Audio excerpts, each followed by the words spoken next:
Welcome to Love Lies Chronicles. I'd really appreciate your comment. It helps me understand if you enjoyed the story and how I can improve in future ones. My name is Aaron Whitfield. I'm 36, a financial planner in Charlotte, North Carolina. On a Wednesday evening in early spring, I sat at our kitchen table with my laptop open and 3 browser tabs lined up in order: cabin reservation in Asheville, vineyard tasting schedule, dinner confirmation for Saturday night.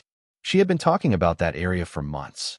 She saved photos, mentioned friends who went, and asked once if the tasting room at a particular vineyard really had a view over the hills. I took notes. I'm good with details. It's what I do for clients, and it's what I wanted to do for us. I picked the weekend carefully. Work would be light for me, and she had floated the idea of taking a Friday off. I arranged it so we could leave by noon, avoid traffic, check in before dark, and still have time to make the first tasting. I booked a small cabin with a porch and a simple fireplace because she prefers quiet spaces over big hotels. I added a second vineyard for Sunday morning, made a late lunch reservation, and left the rest open. She once said she hated itineraries that felt like drills. I wanted space for us to breathe. I printed the confirmations and slid them into an envelope. I even called the dog sitter in case her sister couldn't help. I cooked that night. Nothing showy. Roast chicken, couscous, asparagus. The kind of meal that leaves room to talk.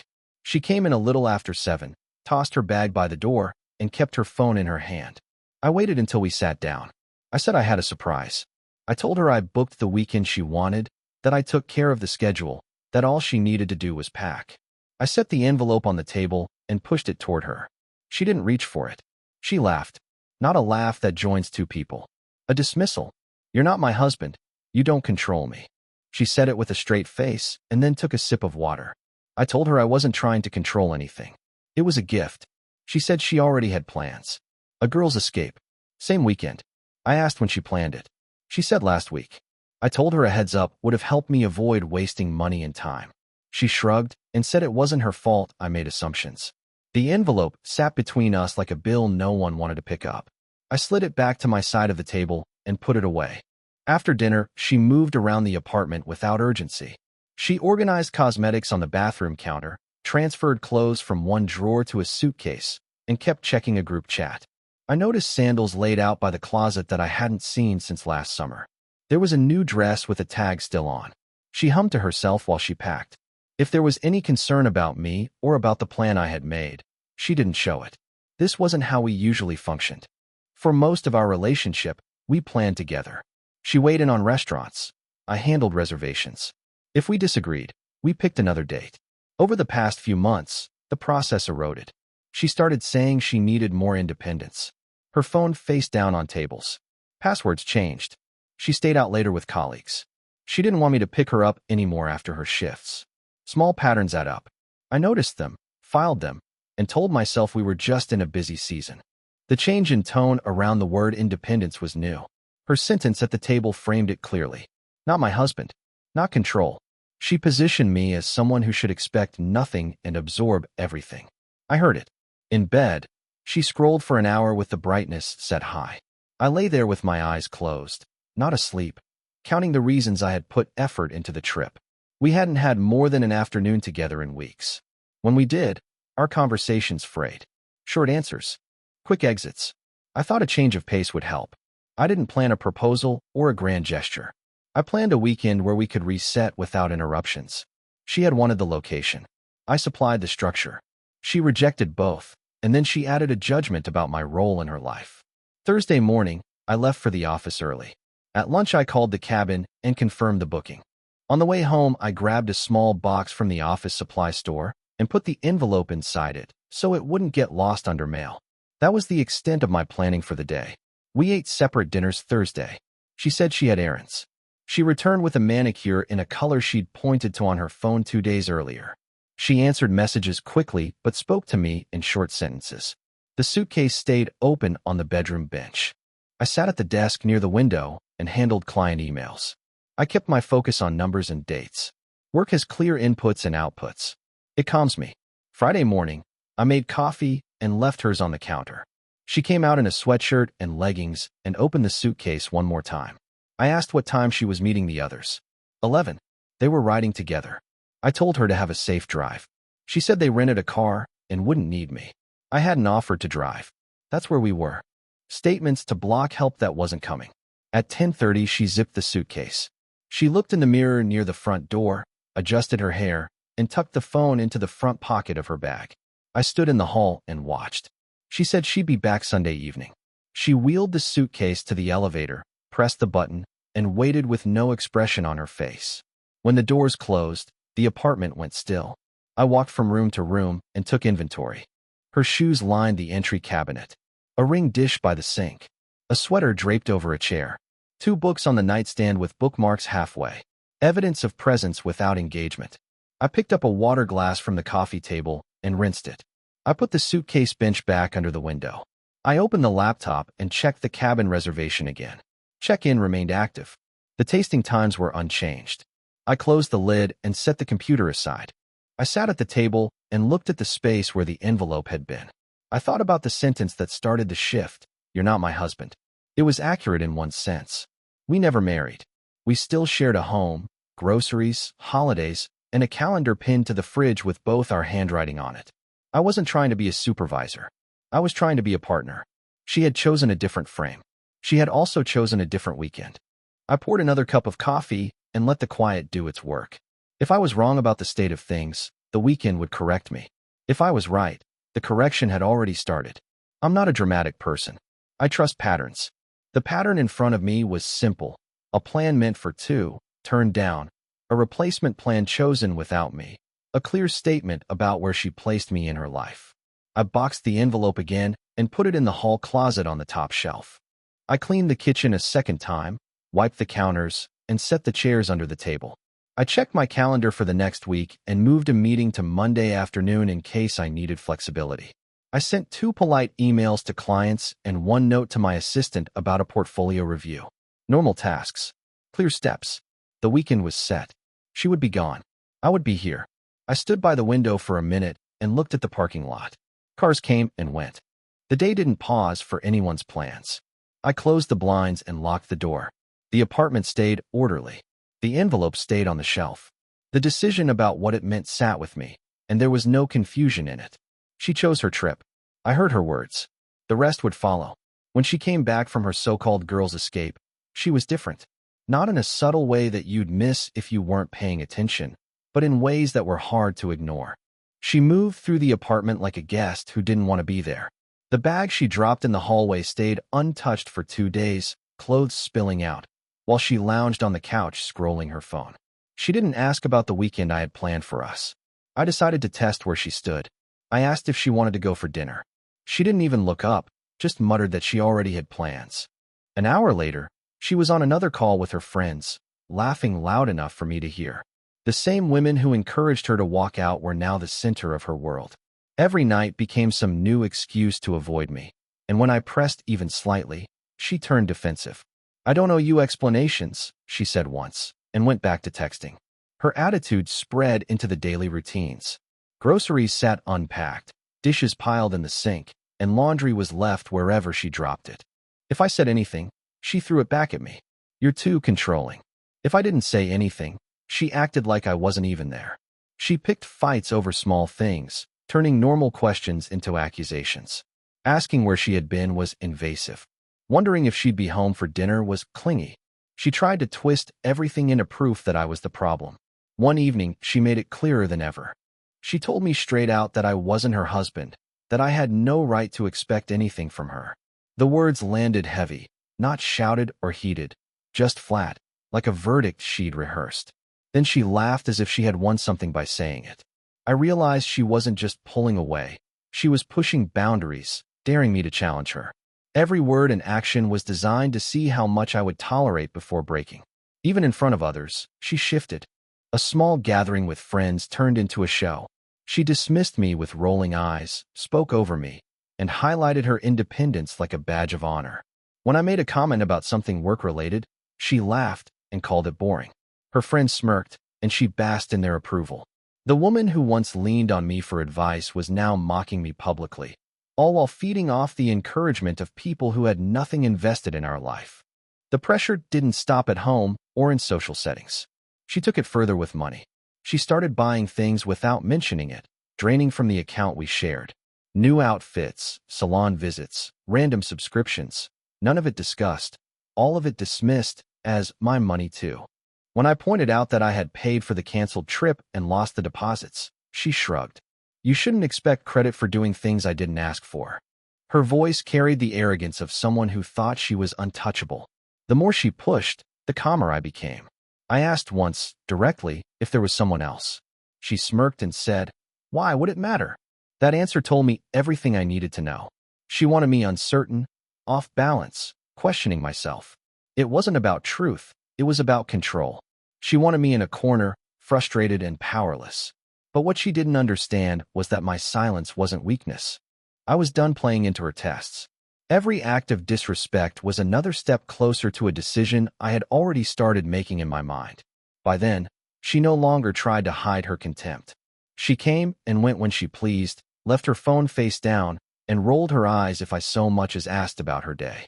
She even said once, "If you don't like it, you know where the door is." That was the final layer of the game she was playing. She wanted to see if I would cling tighter, if I would beg her to stay, if I would chase a woman who had already checked out. Instead, I gave her nothing. Just a calm stare, a nod, and silence. The escalation had done its work, but not in the way she expected. She thought she was building leverage, testing how much she could get away with. In reality, she was setting the stage for her own downfall. I wasn't going to argue, plead, or raise my voice. I was preparing, quietly, for the next move. I took out the list I'd built during her trip and started at the top. No speeches, just action. First, money. I logged into the bank and removed her as an authorized user on the card I pay. I lowered the daily limit on the remaining card to cover only essentials I actually use, then requested a new number. I turned off overdraft protection on the joint checking she favored and moved my direct deposit to a separate account in my name only. I left a reasonable balance to cover the current month's bills and scheduled the rest of my recurring payments off my new account. The deposits for the trip she canceled were already gone. I added those receipts to a folder marked Final. Next, the phone plan. I own the account. I initiated a transfer of responsibility for her line and generated the code carriers use for porting. I texted it to her with a single note. Your line is ready to move to your own plan. You'll have service until the end of the billing cycle. No threats. One clean step that matched her message about independence. Then subscriptions. I changed every password on services tied to my cards. Streaming, food delivery, rideshare, cloud storage, shopping profiles, fitness apps, travel memberships. I enabled two-factor authentication for each and pointed all receipts to a new email alias. I didn't block anything she paid for herself. I shut off only what I fund. Independence includes paying for your own entertainment. I reviewed utilities. The lease and utilities are in my name. I kept them as is, but I disabled any guest profiles I created for convenience. Smart thermostat, door camera, and Wi-Fi access. New network name, new password. If she needed internet, she could use her phone's data or ask for the new credentials after we agreed on next steps. Clothes and personal items came next. I pulled out medium boxes and started packing systematically. One for shoes, one for jackets, one for bathroom items, one for desk things. I put jewelry and small valuables in a separate padded bag and sealed it with tape. Every box had a printed label with a simple list of contents. I kept our shared photos and gifts I had purchased separate. I left a small overnight bag on the kitchen counter with essentials, toothbrush, hairbrush, basic makeup, a change of clothes, phone charger, keys. I placed a printed inventory next to it. It wasn't a performance. It was clear logistics for a clear transition. I drafted one message and read it twice before sending. Here's where we are. Your line can transfer to your own phone plan. Code sent. You've been removed from my cards and accounts I fund. Wi-Fi and smart devices have new credentials. Your things are packed and labeled. You can pick them up tomorrow between 6 to 8 p.m. or propose 2 other windows within 72 hours. After pickup, return my spare key and fob. This isn't punishment. It's alignment with what you said you wanted. I hit send and closed the laptop. The trip remained on the calendar. I took the keys, packed a small bag, and drove to Asheville. Check-in was quick. I set the bag down in the cabin, opened the envelope with the tasting schedule I'd prepared for us, and put it on the table. I wasn't here to relive anything. I was here to keep a promise to myself. I will not beg for a place in my own life. At the vineyard, I kept it simple. I tasted the wines we'd talked about and noted the ones she used to mention when we passed the aisle at the store. I ordered a bottle to take home. When the sun started to drop, I took one photo from the porch. No long caption. Some escapes are permanent. I posted it and put the phone away. The post was not for attention. It was a record of a choice. Back in the cabin, I finished the administrative work.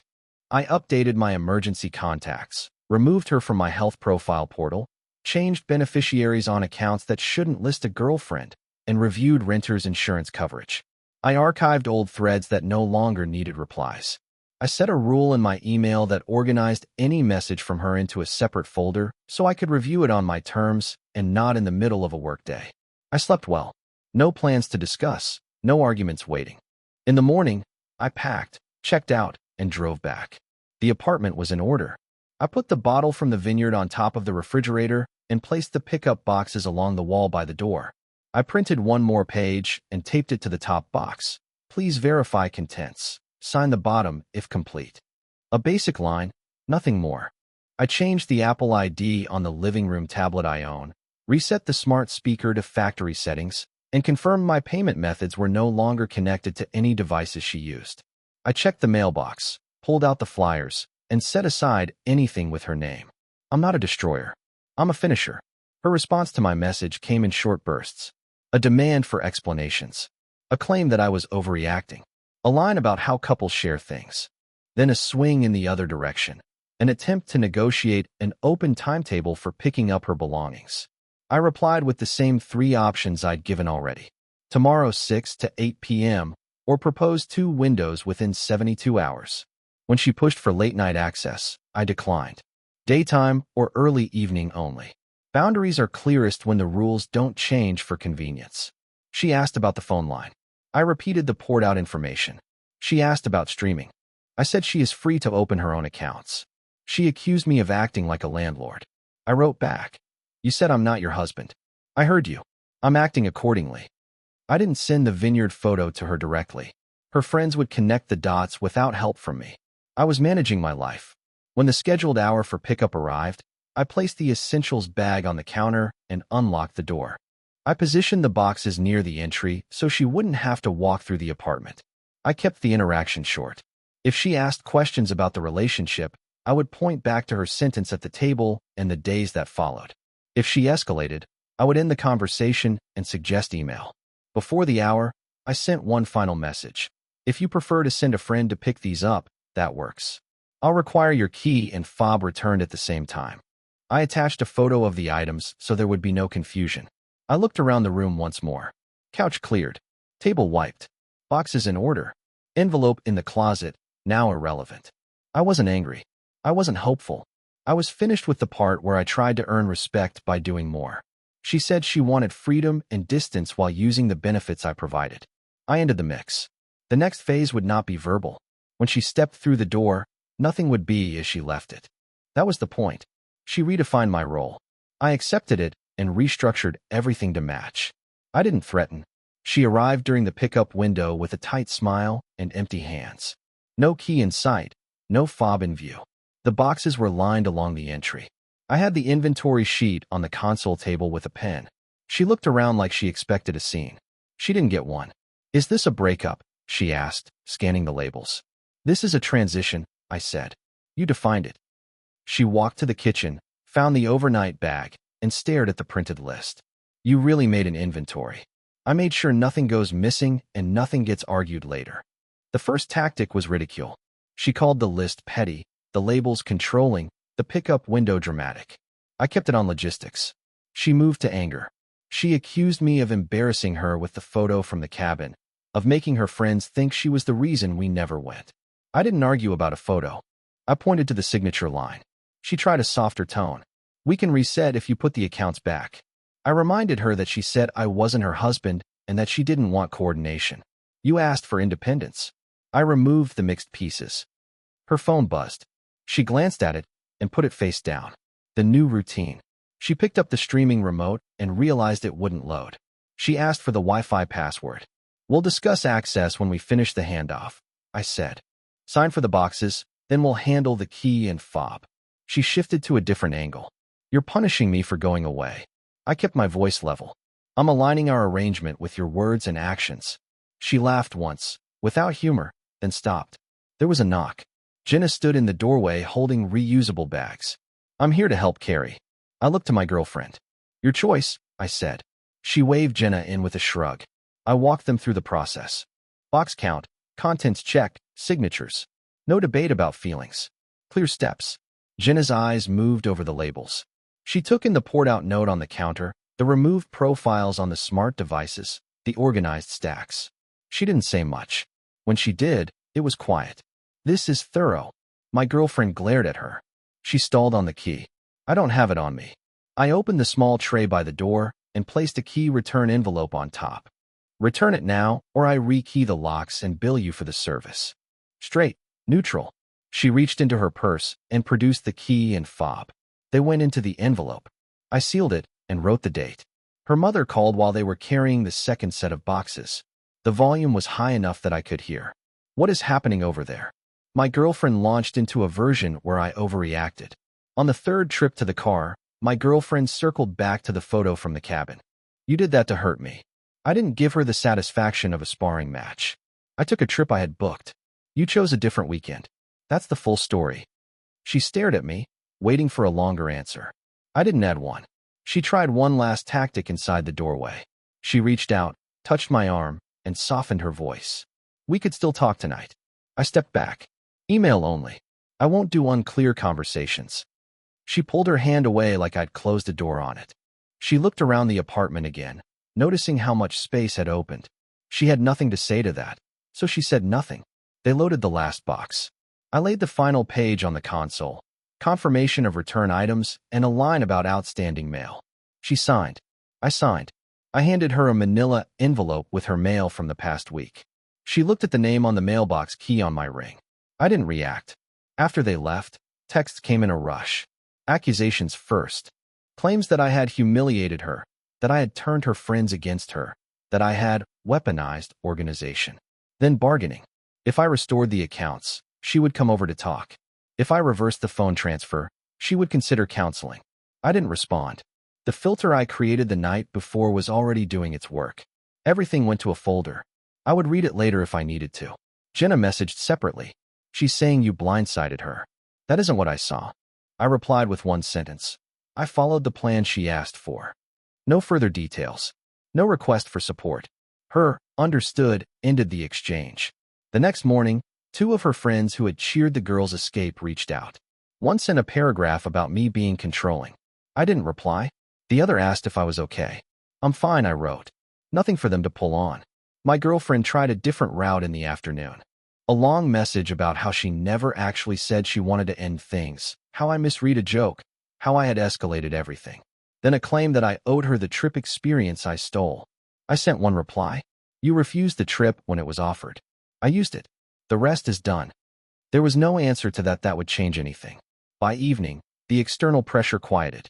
Without the accounts, the subscriptions, or the easy access to the apartment, she had fewer ways to provoke a response. She posted a vague update about choosing herself. It got fewer responses than she expected. The people who had watched her laugh at the table, cancel plans, and talk about independence without responsibility now had new information. Inside the apartment, the absence of her things was straightforward. No clutter or mixed ownership. I put the signed forms in a folder and stored it with the other documents. I updated the spare key log and reset the door code one last time. 2 days later, a short message arrived from a number I didn't recognize. It was the man from the winery photo she had sent during her trip. Please stop involving me. I hadn't messaged him. Her story was unraveling without my help. The last attempt came that night. I miss us. I read it twice. There is no us where one person rejects respect and the other finances it. I closed the thread. Her game depended on conflict, attention, and endless debate. Without those, it stopped. Neatly labeled boxes, a returned key, and a completed checklist did more than an argument ever could. She walked out sure of her power. She walked back into a process she couldn't bend. The morning after the pickup, I set the apartment the way I actually live. No placeholders. The shelf that had carried our framed photos was cleared and wiped. I boxed the pictures and stored them with the signed inventory. I didn't throw anything out. I ended a chapter and put it on a higher shelf where it wouldn't interfere with what comes next. I wrote one final message and kept it short. We are done. Future communication in writing only. If there was mail, I would place it in a labeled envelope in the lobby with the concierge. If there was a remaining item, she could list it by name and I would confirm whether it existed. It was a boundary that an adult could follow without confusion. I contacted the building office and filed the updated occupant form. Her name was removed from authorized access, package pickup, and parking notes. I provided a copy of her key return receipt. The manager thanked me for the documentation and updated the log. I sent the rekey invoice to my email and marked it paid. The practical parts of separation don't require emotion. They require accuracy. I went to the bank at lunch and closed the joint checking we had used as a convenience account. Balances were already separated. I kept the records with the same folder that held the reservation receipts. I checked my credit report for new accounts tied to my name and confirmed there were none. I set a 12-month fraud alert because I prefer not to leave loose ends. I updated my will and the beneficiaries on my retirement accounts. Girlfriend status never should have been on those documents, and it wasn't, but I checked anyway. A few mutual friends reached out. I answered each with one sentence. We separated. I wish her well. I won't discuss details. People understand clear limits. The ones who wanted gossip moved on. Her first longer message arrived that evening. It jumped between requests and blame. She wanted a conversation in person. She wanted access to the streaming profiles. She also said I made her look irresponsible and that I overreacted. I read it once. Then I sent my final reply. This relationship does not meet my standard for respect. I'm not reopening it. I wish you well. Any practical matters can be handled by email. That was the last message I sent. I cooked my own dinner, ate at the table, and wrote a short list of what I would keep and what I would replace. I ordered a new set of sheets, a set of matching glasses, and a small plant for the window ledge. Because I wanted my space to reflect a single owner who is paying attention. I threw out a chipped mug and fixed a drawer that had stuck for months. The small maintenance jobs were overdue. Neglect hides in shared spaces. It had been hiding here. I rebalanced my schedule the same way I rebalance a portfolio after a shift in risk. I moved my gym sessions to earlier in the day. I set 2 evenings a week for friends I had pushed aside while I tried to keep the house steady. I reviewed my continuing education credits and registered for a seminar I had postponed. I booked a basic dental checkup I had ignored. When I looked at the calendar, it no longer needed approval from someone who treated my time as surplus. 2 of her friends unfollowed me and posted comments about men who can't handle strong women. I didn't answer. The story they prefer does not require facts, and I'm not a volunteer fact-checker for people who weren't in the room. My record is a set of documents, a key envelope, and a series of dated changes that match her stated position. Anyone who cares enough to ask will get the same sentence. We separated. I wish her well. I won't discuss details. The last box belonging to her, photos and small gifts, sat by the closet for a week. I emailed a pickup window with the same format as before. She sent her cousin. He signed, took the box, and left. No comments. The door closed on the last physical tie. I logged the handoff and filed the receipt. Order finishes what emotion starts. I thought about the trip once when I saw the bottle on top of the refrigerator. I didn't assign it meaning. I put it on a lower shelf and moved on. The trip was a weekend. The work I did after it is the standard that will hold. I don't need symbols. I need habits that don't drift back into old errors. An older client once told me that most bad financial decisions come from fear or pride. I think relationships carry similar failure points. I ignored small warning signs because I believed effort would fix tone. It won't. Effort without respect turns into background noise the other person learns to tune out. The only standard that matters is whether both people protect the frame that makes effort worthwhile. When one person tears at that frame, the only reasonable response is to stop participating. She sent one final message a few days later. It said she missed what we had before things got complicated. I didn't answer. Before things got complicated is a phrase people use when they want to reset without accountability. Our ending was not complicated. She made a choice. I made one too. The distance between those choices is the truth. It doesn't need a meeting. I kept a copy of everything because I don't like confusion. Message logs, account confirmations, Key receipt, inventory pages. I don't expect to need them, but I'm not building a life on wishful thinking anymore. The administrative steps give me quiet. Quiet is useful. It keeps my reactions steady and my decisions consistent with the standard I set. In the weeks that followed, the apartment stayed orderly. I didn't rush to replace her with a crowd or a new storyline. I returned texts when I had the time and ignored invitations that didn't match the direction I want. I paid my bills, did my job, and slept without waiting for a door to open or a phone to light up with another demand. When people asked how I was, I said I was fine and meant it. This is what I know now with certainty. I do not negotiate respect. I don't argue about it, measure it, or accept discounts on it to avoid conflict. If a partner calls effort control, laughs at commitments, and treats shared plans as obligations to escape, the relationship is already over. My only job is to end it cleanly and keep walking. I won't chase anyone who prefers distance. I won't fund someone's independence while they deny partnership. I won't carry contradictions to keep a seat at a table I own. She chose a girl's escape and a public performance. I chose quiet processes and final decisions. There is nothing dramatic about that, and that is the point. That standard will hold in every part of my life, because every part of my life has to answer to the same rule. Respect is not negotiable. Dear listeners, please share your thoughts in the comments, and do not forget to like, share, and subscribe to the channel.